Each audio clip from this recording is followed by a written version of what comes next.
Hi, I'm Mark Gaylor from markgaylor.com.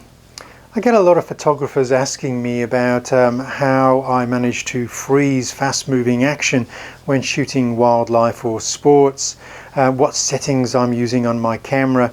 Now, there is no one setting, it's more of a group of settings that all work together to ensure that we get a reliable outcome for this type of shooting that we're doing. Okay, so before we go into the camera settings, there are a couple of things that I would advise or recommend. One is to use a fast card. Okay, a fast memory card will allow you to write the images that you're capturing to the memory card very quickly, freeing up the camera to take additional images. Next is to use a fast focusing lens. The lens that I'm using on the E-mount system is the FE7200 f4, and this can more than keep up with both the A7R Mark II and also the A6300 cameras.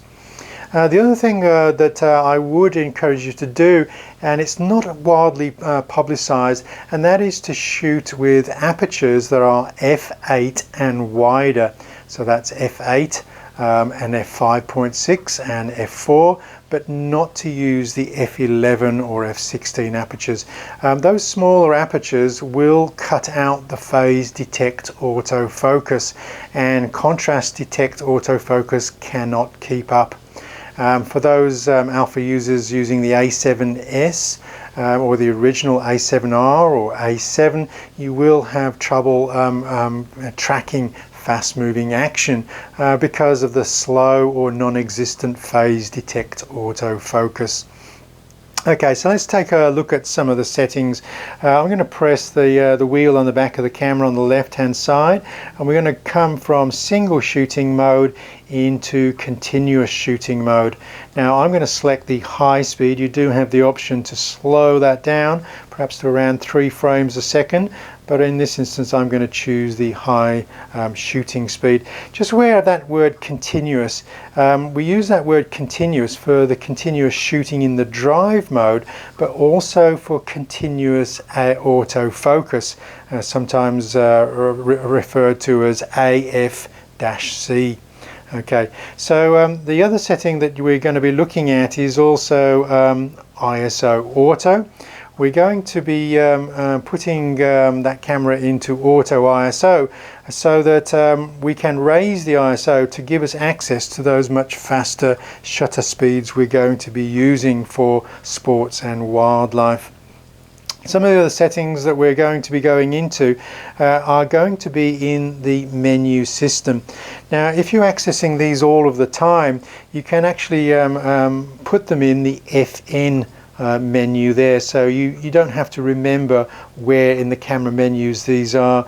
If you're constantly moving, say, between portrait or landscape and action, then it's good to access those from the FN menu.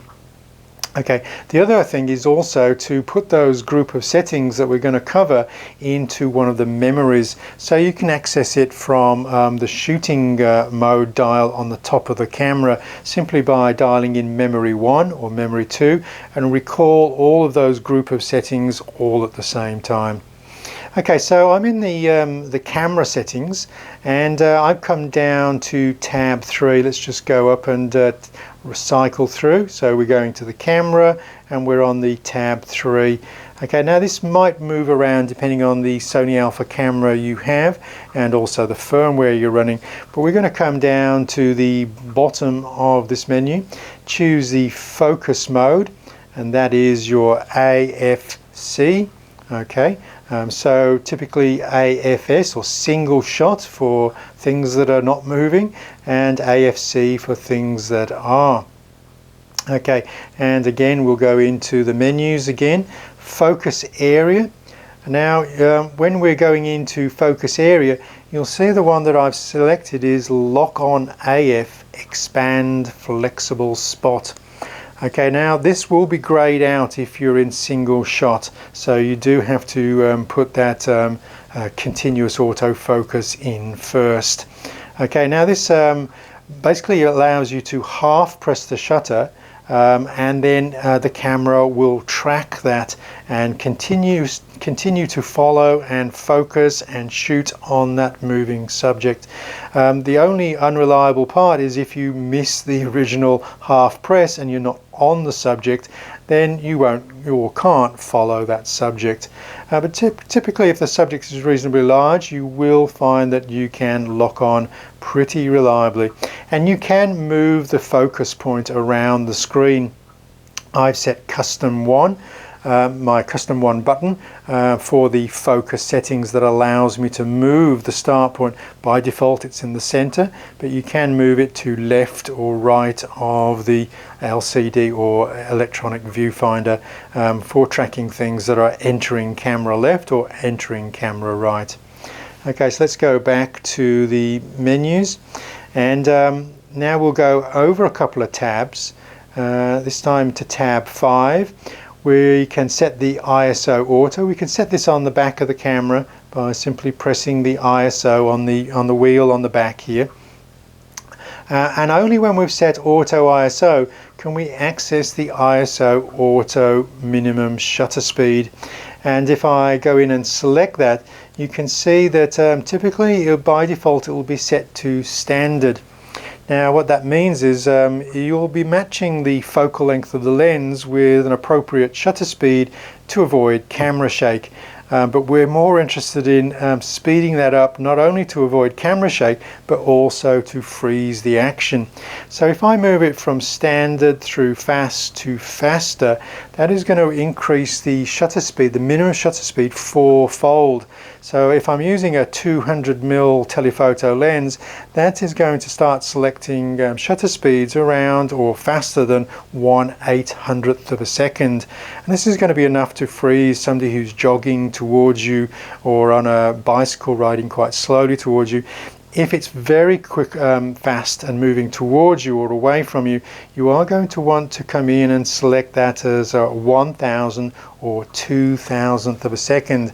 In order to freeze this Dalmatian running towards me, I actually selected that 2,000th of a second there. Okay, so as I said, I've managed to assign all of these onto the function menu. Okay, and I did that by, again, I'll just show you where I've done that, is I'll come over to the custom settings. Okay, and coming over to the one but last tab is I can come down. The custom settings, I'll just show you. Custom button 1 is the focus settings. By pressing that once, it allows me to move the focus point around the screen and press the trash can to center it again. Okay, so let's just go back one, and the function menu setup. You'll see upper 1 and upper 2 I've set for focus area and drive mode, and lower 1 and lower 2 I've set for focus mode and auto ISO minimum shutter speed. So this means I don't really need to come into the menus again once I've set that up, because I can just press the FN key and you can see I can access all of the 4 settings that I typically want to change when shooting sports or wildlife photography.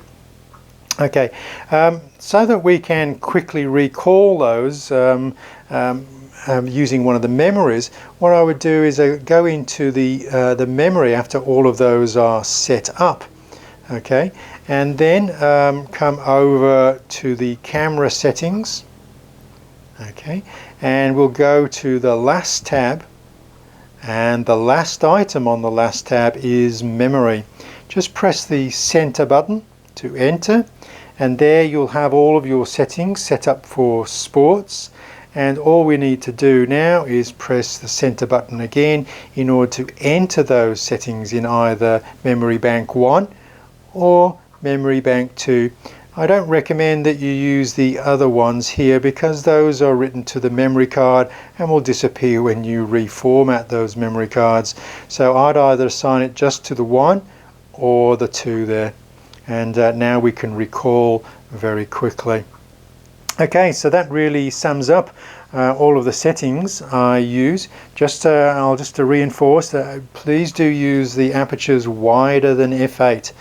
It's very important when choosing a long telephoto lens for this type of work that we choose a lens that is sharp wide open, because typically that is where those lenses live. We're going to be shooting at f4, 5, 6 or 6.3 depending on the lens you're choosing, and most of the if not all of those Sony lenses are sharp wide open, so they do lend themselves for this type of work.